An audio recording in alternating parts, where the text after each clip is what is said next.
अगर आप भी लोन पर प्रॉपर्टी खरीदना चाहते हो या फिर अगर आपने लोन पर प्रॉपर्टी खरीद लिए हैं तो आपको कौन से लोन पर जो है पर प्रॉपर्टी खरीदना चाहिए ताकि बाद में आपको उस जमीन, उस मकान और उस प्रॉपर्टी पर कोई भी अगर विवाद हो तो आपको कोई दिक्कत यहाँ पर नहीं होनी चाहिए। तो इसलिए आपको यहाँ पर जो है जब भी आप मकान, दुकान, प्रॉपर्टी, प्लॉट खरीदें तो खरीदने से पहले आपको लोन के बारे में, अगर लोन पे अगर आप प्रॉपर्टी खरीद रहे हैं तो जिस भी ब्रोकर बिल्डर से आप यहाँ पर जो खरीद रहे हैं, एजेंट से आप खरीद रहे हैं, तो आपको यहाँ पर जो कौन सी लोन लेकर के आपको खरीदना चाहिए ताकि आपको बाद में किसी भी प्रकार की कोई समस्या ना हो। तो आज के इस वीडियो में इसी के बारे में मैं आपको स्टेप बाय स्टेप बताने वाला हूँ। ये वीडियो आप लोगों के लिए बहुत ही इंपॉर्टेंट रहने वाला है।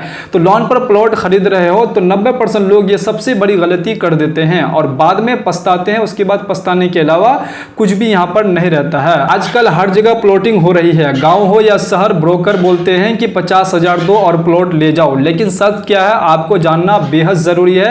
अगर आप सच नहीं जानेंगे तो फिर आप यहां पर जो बुरी तरीके से फंस सकते हैं। तो इसलिए आपको प्लॉट यहां पर जो ब्रोकर से, बिल्डर से आपको खरीदने से पहले आपको जो है ये वीडियो जरूर देख लेना चाहिए ताकि आपको सारी जानकारी मिल जाए। उसके बाद आप प्लॉट खरीदेंगे तो आपको कोई भी दिक्कत यहां पर नहीं होने वाले हैं। ज्यादातर ब्रोकर क्या करते हैं कि सस्ती जमीन खरीद लेते हैं और 3 से 4 गुना महंगा बेच देते हैं और सबसे बड़ा खेल यहीं पर हो जाता है कि आपको प्रॉपर्टी लोन आपको यहां पर जो नहीं दिए जाते हैं, प्रॉपर्टी लोन आपको नहीं कराए जाते हैं, आपको पर्सनल लोन यहां पर जो दिलवाते हैं। उसके बाद आपको जो है यहां पर प्रॉपर्टी, मकान, प्लॉट आपको दे दिए जाते हैं। तो यहीं पर सबसे बड़ा यहां पर जो फंडा फंस जाता है। तो आपको यहीं पर समझने की बेहद जरूरी है। आपको यहां पर जो पर्सनल लोन के बारे में मालूम होना चाहिए कि पर्सनल लोन में आपको क्या क्या फैसिलिटीज मिलने वाले हैं और आपको क्या क्या दिक्कत यहां पर जो हो सकती है। तो इसके बारे में आपको जो है नॉलेज होना चाहिए। अगर आपने पर्सनल लोन लिया तो ध्यान आपको रखना बेहद जरूरी है कि इसमें क्या क्या यहां पर जो आपको सावधानी बरतना बेहद जरूरी है। देखिए उस लोन का यहां पर जो है जमीन से कोई भी कनेक्शन नहीं होने वाला है। आप जो भी यहां पर जो लोन लेंगे, जो भी प्रॉपर्टी, मकान, दुकान लेंगे, अगर आपको पर्सनल लोन ब्रोकर, बिल्डर के द्वारा करवा दिया गया है तो उस प्रॉपर्टी से कोई भी यहां पर जो कनेक्शन नहीं होने वाले हैं। अगर प्रॉपर्टी डीलर जो है यहां पर आपको गलत अगर प्रॉपर्टी बेच दिए तो आप जो है यहां पर उसे कुछ भी नहीं कर पाएंगे। उसके बाद अगर विवाद हुआ तो बैंक आपकी मदद नहीं करेगा। बैंक आपकी मदद क्यों नहीं करेगा? अगर आप बैंक के द्वारा अगर लोन लेते तो बैंक आपका यहां पर जो मदद करते, लेकिन अब यहां पर आपका मदद नहीं करने वाले हैं और ब्याज भी आपको ज्यादा यहां पर जो है पर्सनल लोन में लगने वाला है और लगता है 15 से 20% तक आपको यहां पर जो ब्याज यहां पर जो है पेमेंट करना होता है। मतलब यहां पर रिस्क भी ज्यादा और खर्च भी आपको ज्यादा यहां पर लगता है पर्सनल लोन में। तो इसलिए जब भी आप प्रॉपर्टी, मकान खरीदने के लिए जाते हैं तो आप जो है ब्रोकर से यहां पर जो ये बात नहीं पूछते हैं। तो आपको पूछना चाहिए कौन कौन सी बातें आपको यहां पर पूछनी चाहिए ताकि वो आपको अगर ये जवाब हाँ में दे देते हैं तो आप तुरंत यहां पर जो उससे प्रॉपर्टी खरीद लीजिए, आपको कोई भी दिक्कत यहां पर नहीं होने वाले हैं। अगर आप यहां पर जो 20 से 30 लाख का यहां पर जो प्लॉट ले रहे हैं तो हमेशा बैंक से प्रॉपर्टी आपको यहां पर लोन में आपको लेना चाहिए। बैंक के द्वारा यहां पर जो है प्रॉपर्टी का लोन लेकर के आपको लेना चाहिए। अगर आप इससे कम में ले रहे हैं तो आप पर्सनल लोन लेकर के आप आसानी से ले सकते हैं, कोई भी दिक्कत नहीं होने वाले हैं। क्योंकि बैंक क्या करता है कि जमीन के सारे पेपर यहां पर चेक करता है, मालिक सही है या नहीं, कोई यहां पर जो है उस प्रॉपर्टी, उस मकान, उस प्लॉट में केस तो नहीं चल रहा है, कोई विवाद तो यहां पर नहीं है, जमीन पर पहले से लोन तो यहां पर लिया हुआ नहीं है। तो ये सारी चीजें यहां पर बैंक के द्वारा जो अच्छी तरीके से जांच किए जाते हैं। क्यों जांच किए जाते हैं कि बैंक को अगर ये लोन जब आपको देंगे तो अगर बैंक वाला, अगर आपने फ्रॉड कर लेते हैं, बैंक वाला से अगर आप फ्रॉड कर लेंगे तो अगर मान के चले आपको पर्सनल लोन वो दे दिए, मान के चले 20 लाख अगर आपको दे देते हैं तो आपका जमीन अगर टिकता नहीं है तो फिर बैंक वाला भी फंस जाएंगे।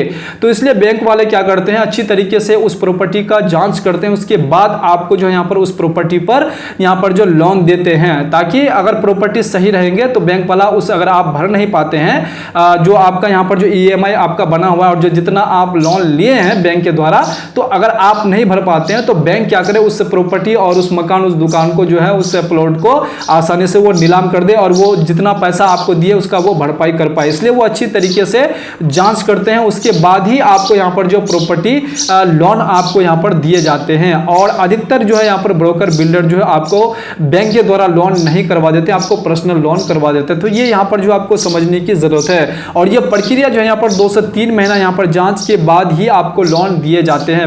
बैंक के द्वारा जो है 2 से 3 महीना जांच करते हैं कि ये प्रॉपर्टी सही है कि नहीं है, किसके नाम पे प्रॉपर्टी है, किसके नाम से जमाबंदी है और इसमें विवाद है कि नहीं, इसमें यहाँ पर जो है पहले से लोन लिया हुआ तो नहीं है, ये सारी चीज़ें जो है यहाँ पर अच्छी तरीके से चेक किए जाते हैं। उसके बाद आपको यहाँ पर जो प्रॉपर्टी पर लोन दिए जाते हैं। सबसे बड़ा फायदा क्या है कि धोखाधड़ी का यहाँ पर जो खतरा कम होता है। उसके बाद ब्याज आपको यहाँ पर कम लगता है, 8 से 12% ही आपको ब्याज इंटरेस्ट यहाँ पर जो देना पड़ता है। उसके बाद पेपर पूरी तरीके से सुरक्षित यहाँ पर जो हो जाते हैं, आपको पेपर के लिए कोई भी दिक्कत यहाँ पर नहीं होते हैं, मतलब आपका पैसा भी सेफ और जमीन भी सेफ। लेकिन अगर आप यहाँ पर जो है ये गलती करते हैं, पर्सनल लोन ले लेते हैं, आप जो यहाँ पर 1 करोड़ का यहाँ पर जो प्रॉपर्टी ले लेते हैं और आप पर्सनल लोन करवा लेते हैं, तो फिर आप कहीं ना कहीं आप गलत कर रहे हैं। आपको ऐसा बिल्कुल भी नहीं करना है। अगर आप छोटा प्लॉट यहाँ पर ले रहे हैं तो 5 से यहाँ पर जो 10 लाख तक और पेपर आपका 100% क्लियर है, तो ही आपको यहाँ पर पर्सनल लोन सोच समझ करके आपको लेना चाहिए। अगर प्रॉपर्टी आपने देख लिया, प्रॉपर्टी सही है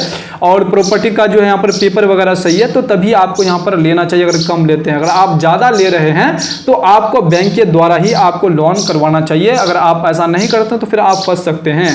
अगर आप छोटा यहाँ पर जो प्लॉट ले रहे हैं तो ये आपको यहाँ पर जो पर्सनल लोन लेने में कोई दिक्कत आपको नहीं हो सकती है। लेकिन अगर आप बड़ा प्लॉट ले रहे हैं, ज़्यादा यहाँ पर जो पैसा इन्वेस्ट कर रहे हैं, तो आपको ज़्यादा यहाँ पर प्रॉपर्टी आप ले रहे हैं, तो आपको ज़्यादा लोन अगर आपको चाहिए तो आपको बैंक के द्वारा यहाँ पर करवाना चाहिए।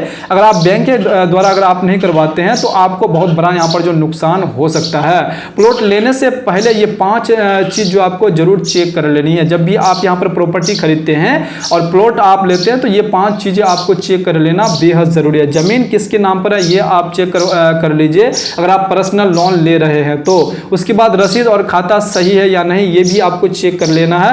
उसके बाद कोई केस विवाद तो नहीं है, ज़मीन पर लोन तो नहीं चल रहा है, बैंक लोन मिल रहा है या नहीं, ये भी आपको चेक कर लेना बेहद ज़रूरी है। कि अगर उस प्रॉपर्टी पर पहले से अगर कोई अगर बैंक लोन लिए हुए हैं और बैंक लोन लेने के बाद बैंक लोन को भी वो क्लोज कर दिए हैं, तो ये भी चीज़ आपको देख लेना बेहद ज़रूरी है कि कोई व्यक्ति इस प्रॉपर्टी पर जो है पहले से बैंक लोन लिया हुआ है, तो वो भी आपको चेक कर लेना है कि वो लोन खत्म हुआ है कि अभी चल ही रहा है। तो ये चीज़ जो है आपको चेक कर लेना है। उसके बाद अगर बैंक लोन नहीं दे रहा है तो समझ जाओ कि कुछ यहाँ पर जो गड़बड़ है। जी हाँ दोस्तों, अगर आप 15-20 लाख 1 करोड़ का अगर आप बैंक के द्वारा लोन ले रहे हैं, तो अगर बैंक अगर आपको लोन नहीं दे रहे हैं, तो हो सकता है कि आपके प्रॉपर्टी में किसी ना किसी प्रकार की कोई त्रुटि है, इसलिए आपको यहाँ पर जो बैंक के द्वारा लोन नहीं दिए जा रहे हैं। तो याद आपको रखना बेहद ज़रूरी है कि सस्ता प्लॉट आपको बिल्कुल भी यहाँ पर नहीं लेनी चाहिए। अगर आप सस्ता प्लॉट के चक्कर में जाते हैं तो हो सकता है कि वो ज़मीन, वो प्लॉट, वो प्रॉपर्टी आपको जो है यहाँ पर गलत तरीके से बेचे जा रहे होंगे और फ्रॉड आपके साथ यहाँ पर हो सकता है। आपको दखल दे देंगे, लेकिन लीगल तरीके से आपका जो यहाँ पर पेपर जो है टिकने वाला नहीं होता है। इस कारण से आपको कम दाम में प्लॉट ब्रोकर के द्वारा, बिल्डर के द्वारा, प्रॉपर्टी एजेंट के द्वारा आपको बेच दिए जाते हैं और आप ले लेते हैं और आप बहुत बुरी यहाँ पर जो है परेशानी में पड़ जाते हैं। तो इसलिए आप जब भी इन जगहों पर प्लॉट या फिर फ्लैट लें तो आपको यहाँ पर जो सोच समझ करके लेना चाहिए। 90% लोग यही गलती करते हैं, वो यहाँ पर जो लोन के बारे में अच्छी तरीके से नहीं समझते हैं कि हमें किस प्रकार के लोन लेने चाहिए जो हमारे लिए सेफ रहने वाले हैं। तो मैं आपको ये बता दूं कि जब भी आप प्रॉपर्टी और प्लॉट और मकान जब भी आप लेने के लिए जाएं, ब्रोकर, बिल्डर और प्रॉपर्टी एजेंट से, प्रॉपर्टी डीलर से जब भी आप प्रॉपर्टी लेने जाए तो उनसे आप ये बोलिए कि हम जो है यहाँ पर हमें बैंक के द्वारा आप लोन हमें करवा दीजिए। अगर वो बैंक के द्वारा लोन अगर नहीं करवाते हैं तो कुछ ना कुछ उसमें परेशानी है। अगर आप ज़्यादा अगर पैसा लगा करके अगर लोन अगर लेना चाहते हैं बैंक के द्वारा, तो आपको बैंक के द्वारा लेना चाहिए। और प्रॉपर्टी डीलर अगर हाँ कर देते हैं तो आप तुरंत यहाँ पर जो प्रॉपर्टी ले लीजिए, आपको कोई भी दिक्कत नहीं होने वाले हैं। क्योंकि सारा यहाँ पर जो भी आपका विवाद होंगे, जो भी उसमें किसी भी प्रकार की कोई अगर गलती हो जाती है, तो वो सारे चीज़ का यहाँ पर जो बैंक के द्वारा ही अच्छी तरीके से ढूंढ करके निकालते हैं। निकालने के बाद ही जो यहाँ पर उस जो प्रॉपर्टी पर लोन देते हैं, उसके बाद आपको वो प्रॉपर्टी दिए जाते हैं। तो इसलिए आप जब भी यहाँ पर जो प्रॉपर्टी लोन के द्वारा ले, तो आपको यहाँ पर जो ब्रोकर, बिल्डर और प्रॉपर्टी एजेंट से उसको बोलिए कि आप हमें बैंक के द्वारा लोन करवा करके ही दीजिए।